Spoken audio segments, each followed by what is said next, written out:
Hello and welcome to Birthright Ballads, a podcast about folksong and memory. I'm Jamie Cook, and today's episode is about two outlaws, Jesse James and Robin Hood.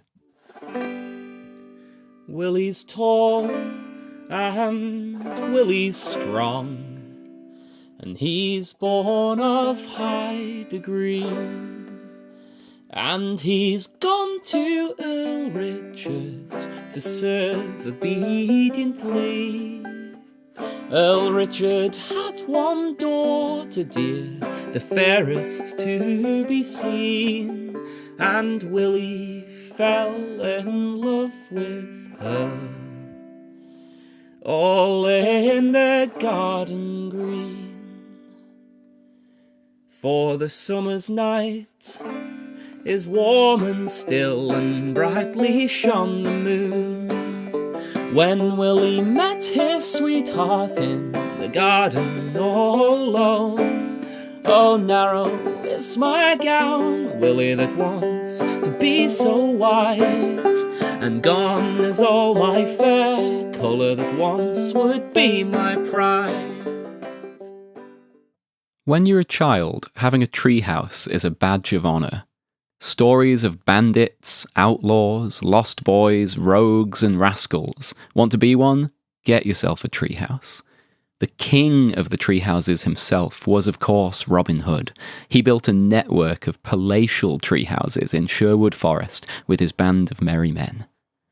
We, meanwhile, we had a few rotten plywood boards and an old, wizened, half-dead apple tree. At least it might have been an apple. I couldn't really tell one tree from the next at that point of my life. Also, we had the hole. Let me explain. My brother had told me that the hole had appeared in the hedge one time after my dad lost control of a bonfire that he'd built at the bottom of the garden. But then my dad told me that he deliberately cut the hole with a hedge trimmer to steal a patch of the neighbour's garden, thus teaching me the righteous art of theft at a young age.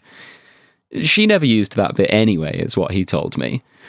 I don't know which story's true, but I have a picture in my mind of this enormous blazing fire twisting and curling up into the night sky. Intense heat, fingers of flame singeing the skin on my face.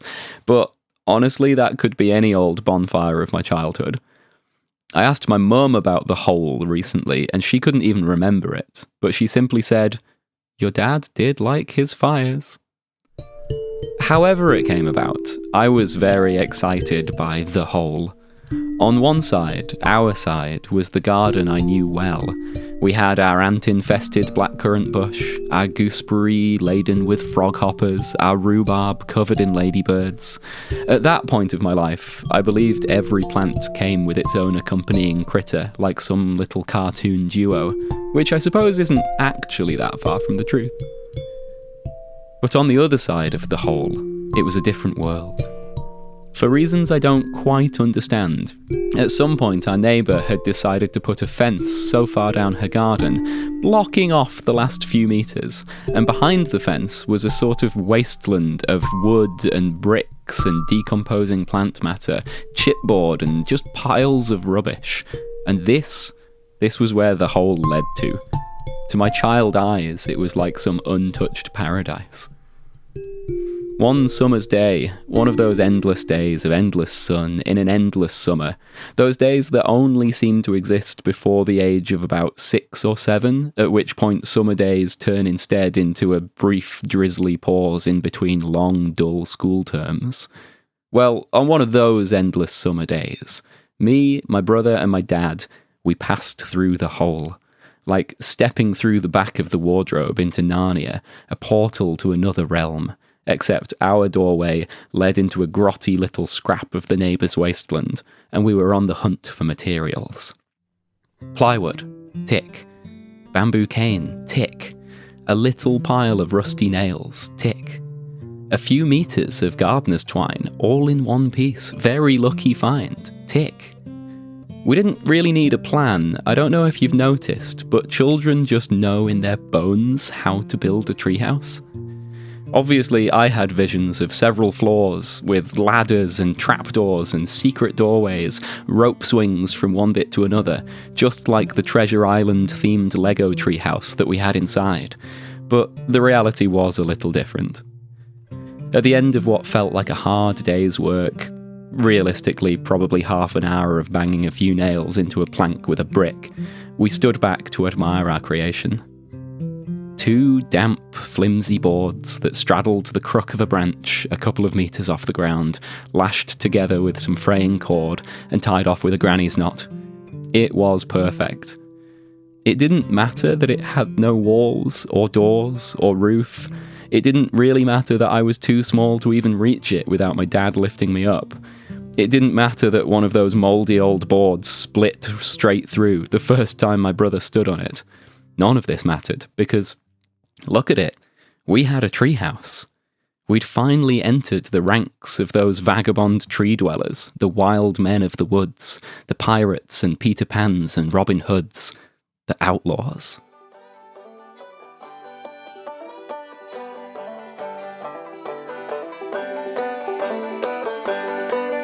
Jesse James was a lad who's killed many a man. He robbed the Glendale train. He stole from the rich and he gave to the poor. He'd a hand and a heart and a brain. But it was Robert Ford, that dirty little coward. I wonder how he feels. For he ate of Jesse's bread and he slept in Jesse's bed. And now he's laid poor Jesse in his grave. Jesse had a wife to mourn for his life. 3 children, how they were brave. But that dirty little coward who shot Mr. Howard has laid poor Jesse in his grave.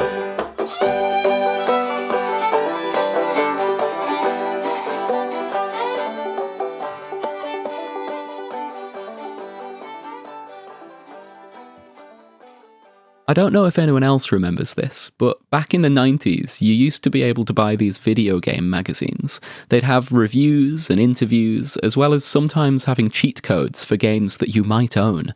Codes that would give you things like infinite ammo, or invincibility, or make you able to jump really, really high.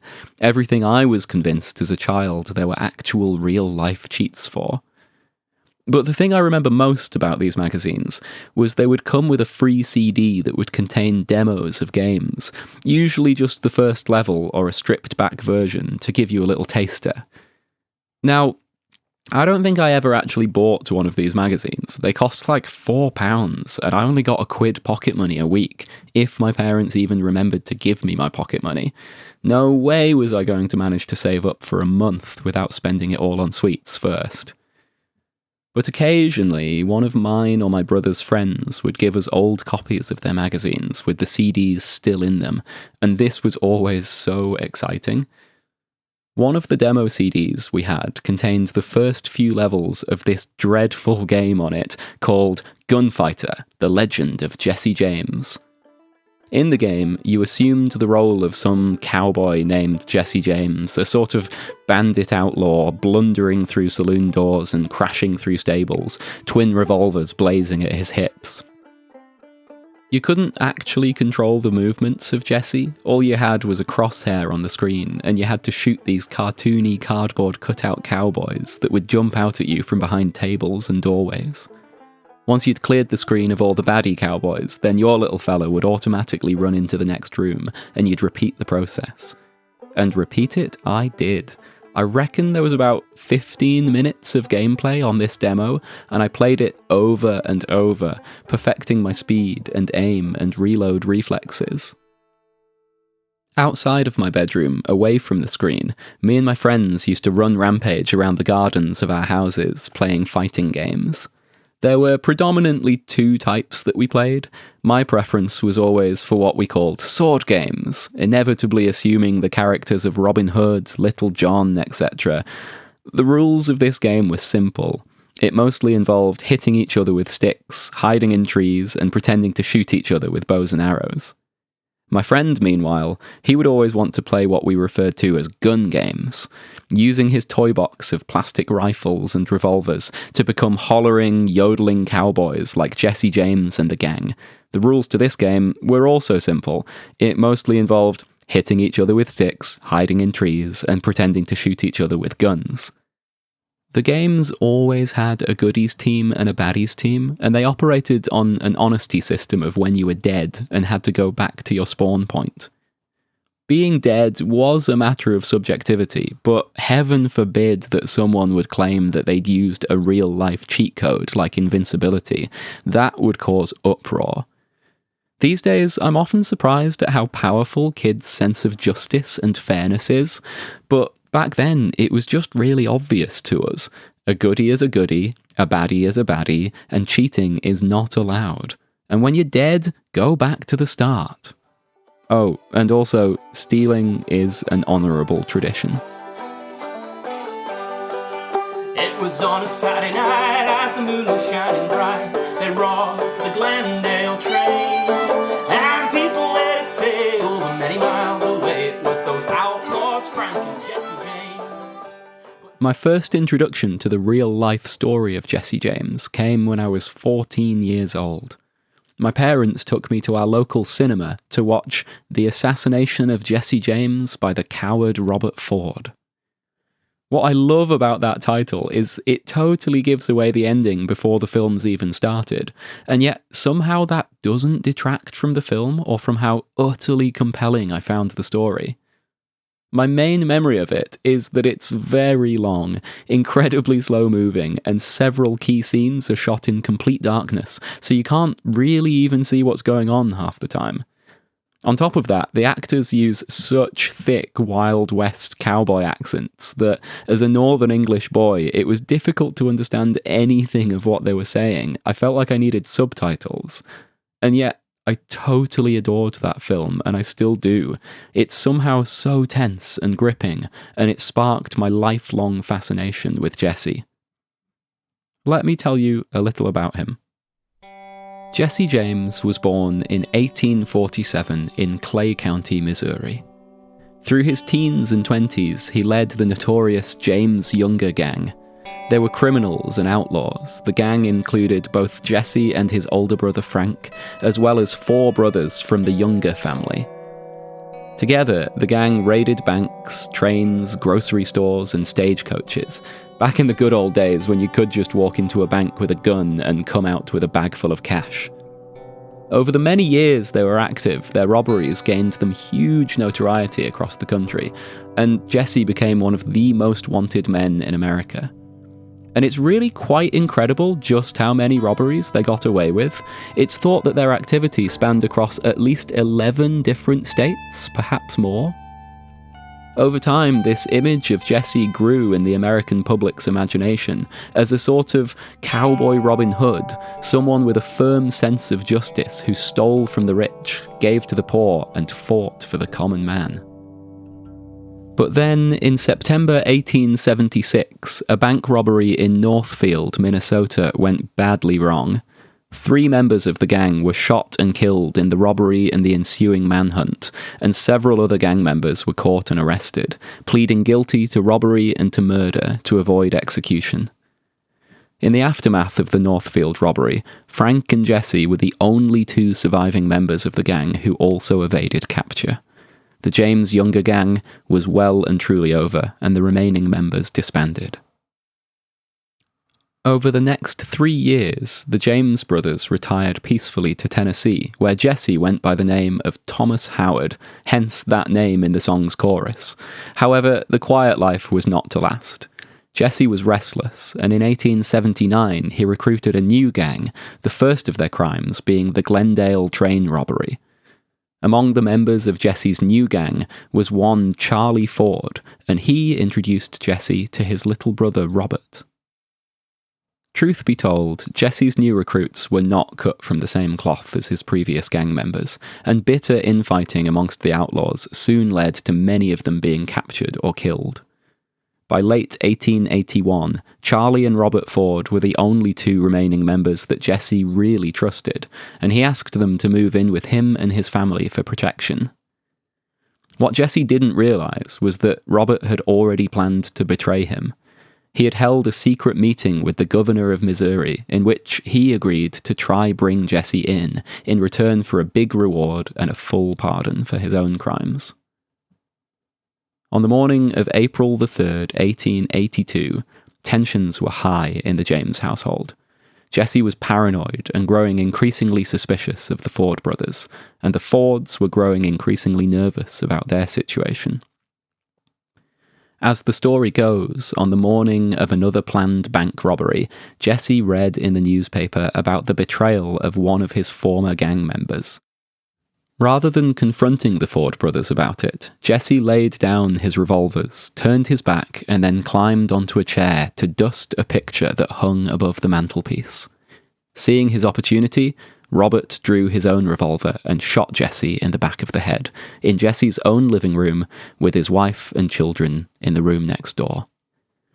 Jesse was 34 years old. Robert was only 20.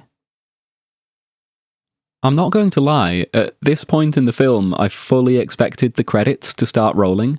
I mean, it had done what it said on the tin. Robert Ford had assassinated Jesse James, as we were promised. What more was there to tell? But if my father should find out what's passed between us two, before that he should eat or drink, he'd hang you over that wall. But come up to my bower, will he, just as the sun goes down, and catch me in your two strong arms and let me not fall down. So as the sun was setting low, he's gone up to her bower. By the pale light of the moon, her window she looked o'er. All in a gown of red scarlet, she's jumped down so far. And Willie was tall and Willie was strong, he's caught her in his arms.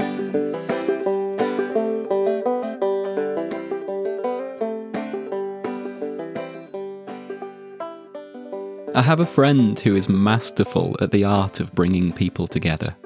Each year in June, when his birthday rolls around, he books out some beautiful space for a long weekend and invites friends from across the country to come and celebrate with him.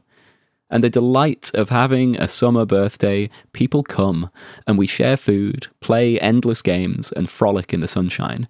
He is generous and joyful, and I aspire to be as good a host as he.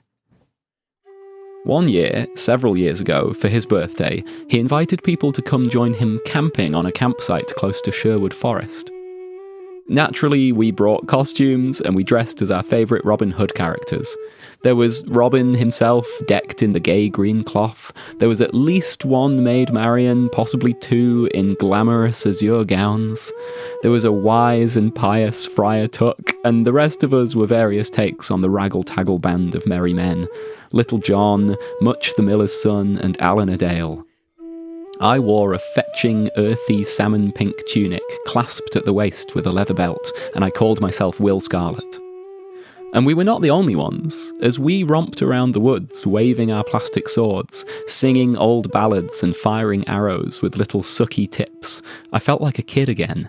And there were other rival bands of outlaws there, also playing like kids. We climbed trees, hid in hollows, and ambushed one another with surprise peltings of pine cones. Some primal childishness came back to us to remind us that it really is not difficult to have fun in a forest. Finally, we came to the major oak, standing mighty, ancient, and majestic in the middle of the forest. The major oak is one of those rare trees in Britain that is granted the special status of having its own unique individual name, like the Burnham oak or the recently felled Sycamore Gap tree, coincidentally also known as the Robin Hood tree after its appearance in a notable scene from the Robin Hood film that I grew up with, obviously Kevin Costner's Prince of Thieves. Man, I loved that film. Sherwood's Major Oak is named for Major Hayman Ruck, an 18th century military man come archaeologist and local historian who retired to the area, and in 1790 he studied this particular oak tree. The tree is notable because it's enormous. It's estimated to be upwards of 1,000 years old, with a 10-metre circumference around the base of its trunk. It would have taken 6 of us standing hand in hand, arms outstretched, to encircle it.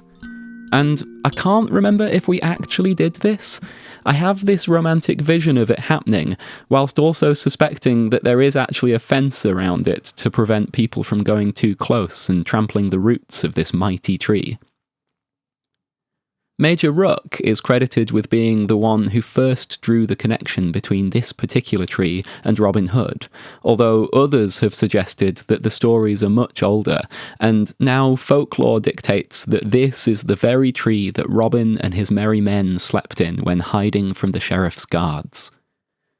I like to think of this sharp and serious ex-soldier boy consciously deciding that Robin Hood was a real person and that many hundreds of years ago, back in the time of King Richard and the Crusades, this tree, despite then being only in its youth, despite being surrounded by a vast, deep, ancient native woodland, was still noteworthy enough to shelter an outlaw and his merry men. Folklore grows like an old tree. Difficult to age, it branches off in twisted narratives, retold again and again, in known and misremembered ways, clinging improbably to life in its old age, yet doing so wisely and graciously. These days, the major oak needs a little help staying upright under the immense weight of its limbs, and, like an old man, he walks with a stick. Or, actually, 10 sticks and some complicated scaffolding, to be precise. And just like a folktale, an old tree operates on a wholly different timescale to a human life. There is a beauty in knowing that this tree was here long before we were, and could well be here, unfurling its merry green leaves each spring, long after we're gone. If, like an old man or an old tree, folk stories need a stick on which to walk, to support them in their old age, then here in this forest that stick is a 23-ton, 1,000-year-old oak tree, witnessing generation after generation of fully grown adults dress up as Robin Hood and act like kids for a day. But Jesse was a man, he was a friend to the poor. He'd never rob a woman or a child, and there never was a man with the law in his hands could take Jesse James alive. Jesse had a wife to mourn for his life, 3 children and how they were brave. But that dirty little coward who shot Mr. Howard is laid poor Jesse in his grave.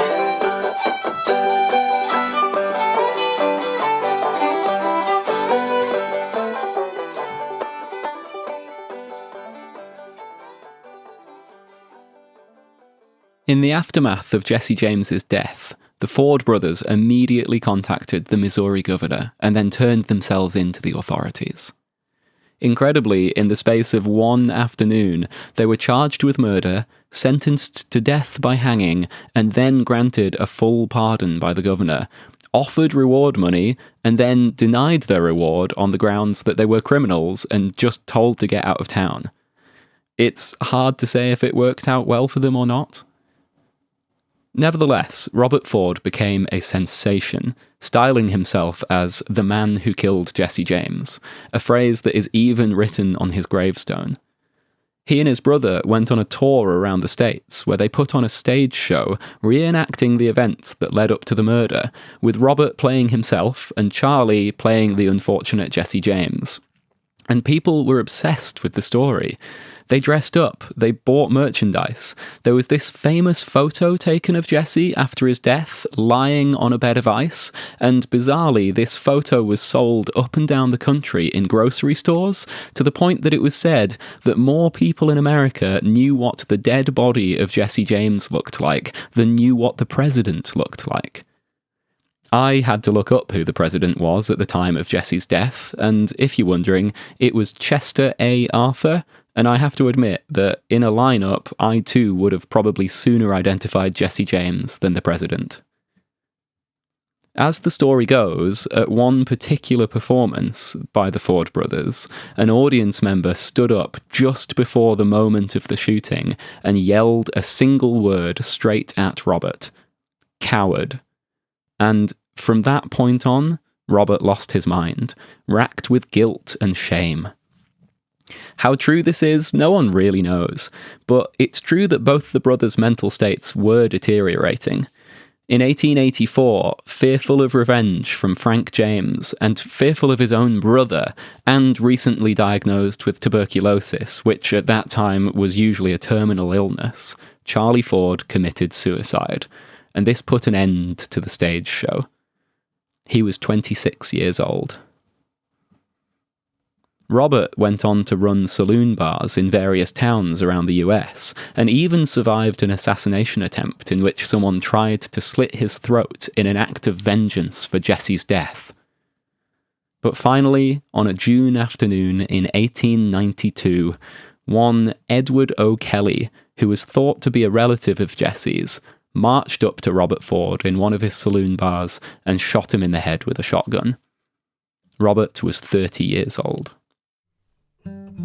At this point in the film, there's a sort of wandering troubadour played by Nick Cave, strumming an old guitar and singing the ballad of Jesse James. No one knows who wrote this song or when exactly, but it was certainly popular and well known at the time.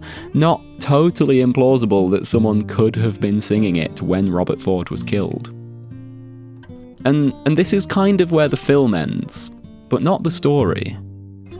Styled in the media as the man who killed Jesse James, Edward O'Kelly was sentenced to life imprisonment for the murder of Robert Ford. However, due to constant petitioning from supporters of Jesse, he actually only served 9 years before being released. We're getting a bit ridiculous now, but in 1904, after his release, O'Kelly moved to Oklahoma City, where he repeatedly got into trouble with the local police. One day, O'Kelly got into a brawl with a local police officer called Joseph Grant Burnett. A gun was drawn, civilians became involved, several shots were fired whilst they fought over the firearm, and eventually, Burnett wrestled free and shot O'Kelly point blank in the head.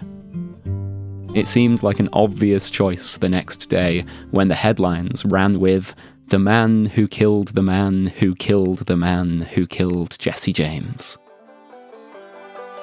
Well, the people held their breath when they heard of Jesse's death. They wondered how he came to fall.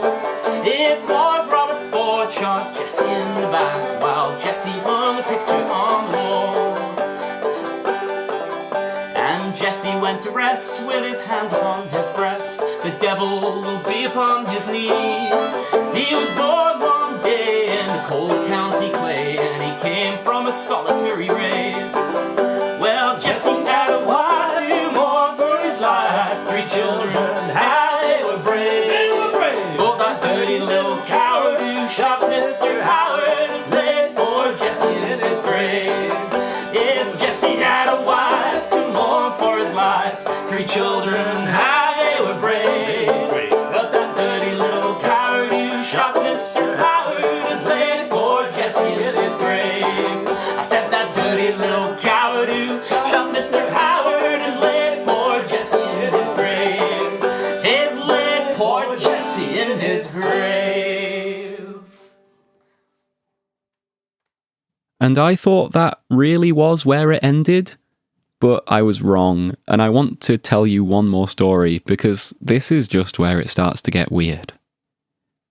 In 1948, 66 years after Jesse was killed, a 101-year-old man gave a talk in Lawton, Oklahoma, in which he claimed to be Jesse James, declaring that the man who had been shot by Robert Ford all that time ago was in fact someone else entirely.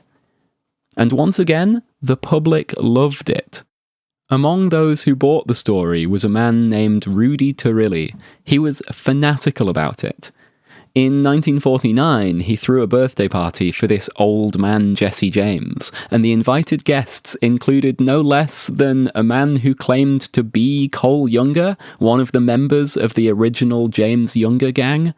Also present was the famous 19th century outlaw Billy the Kid. At least, that's what he said. And all of these old men supported each other's stories. And it gets weirder. Now, the old man died at the ripe old age of 103, and he was buried in a grave marked Jesse James.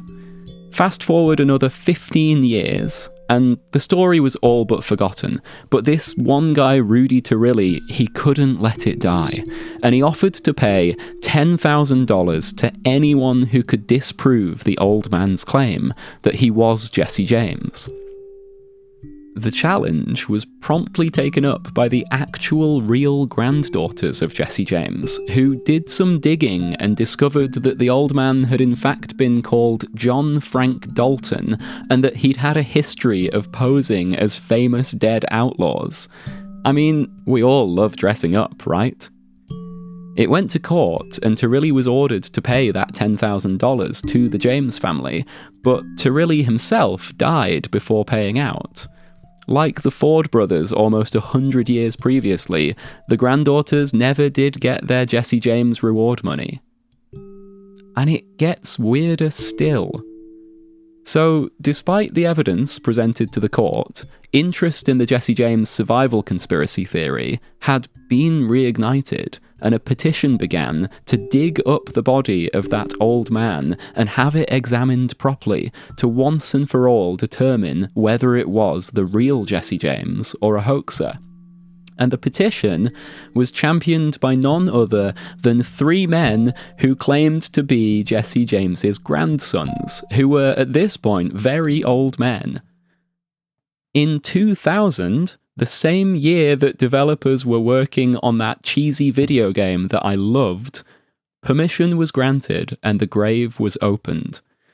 To their surprise, inside they found 2 caskets. One steel one, inscribed with the name Jesse James, and one unmarked wooden one.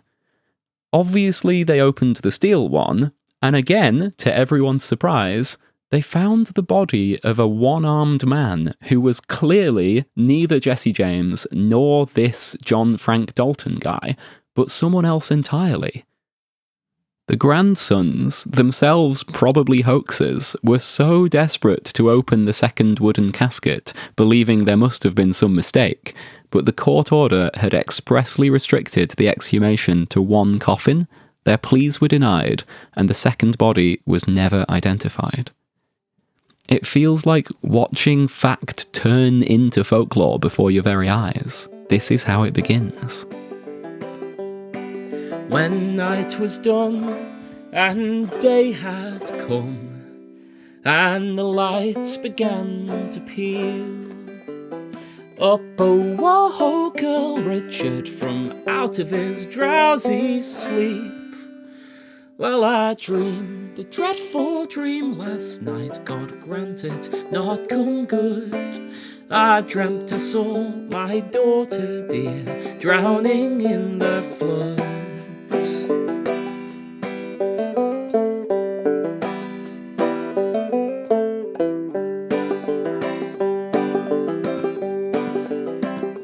So he's called to him his servant men by 1, by 2, by 3.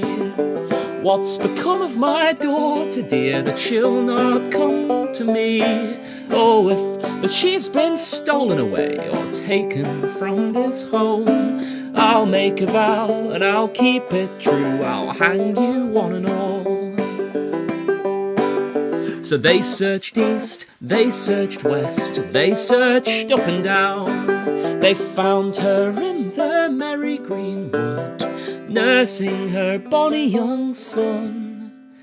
And he's taken the babe all in his arms and kissed it tenderly, saying, although I would your father hang, yet your mother's dear to me.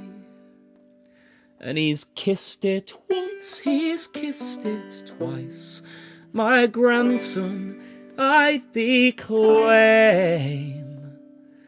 And Robin Hood, or the merry green wood, that shall be your name.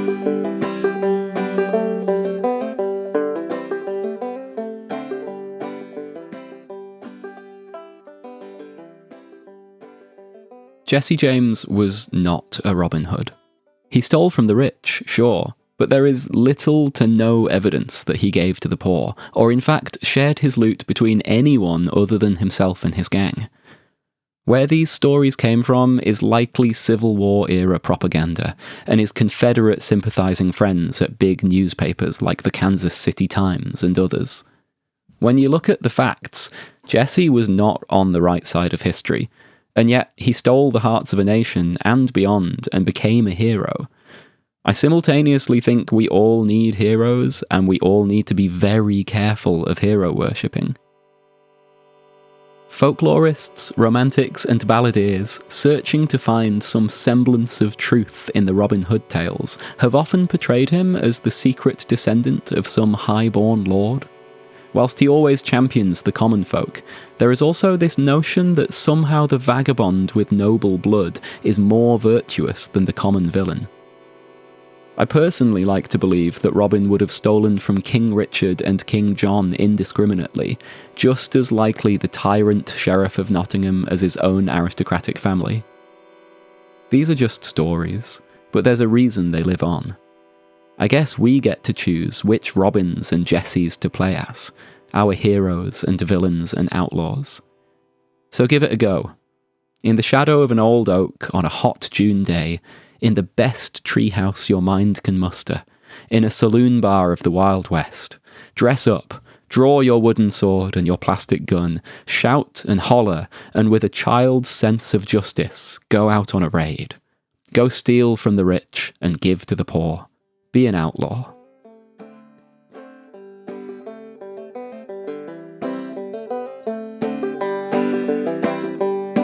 For there's many that sing of the green, green grass and sing of golden corn. There's many that sing of Robin Hood, though not where he was born. It was not in the lofty hall or in the painted bower, but it was in the merry green wood all among the lily flowers.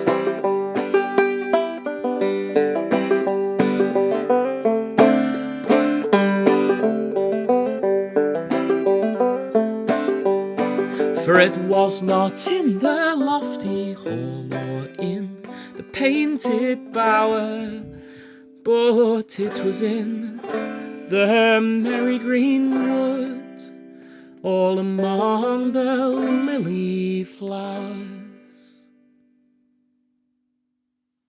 Thanks for listening to Birthright Ballads, which was written and produced by me, Jamie Cook. Thanks also to the brilliant Mark Borthwick for providing that great violin accompaniment. If you'd like to hear the full songs and more of the music from this series, then you can find all of the tracks on Bandcamp at birthrightballads.bandcamp.com. Please tell your friends if you've enjoyed the podcast. Word of mouth is the best way to share things around. And if you want to get in touch to say hi or with comments or episode suggestions, I'd genuinely love to hear from you. You can find us on Instagram at Birthright Ballads. And finally, this podcast is free for all to enjoy. But if you want to support the podcast, then you can go to patreon.com/birthrightballads and buy me a coffee if you so wish. Any amount is appreciated. Thanks again, and see you next time.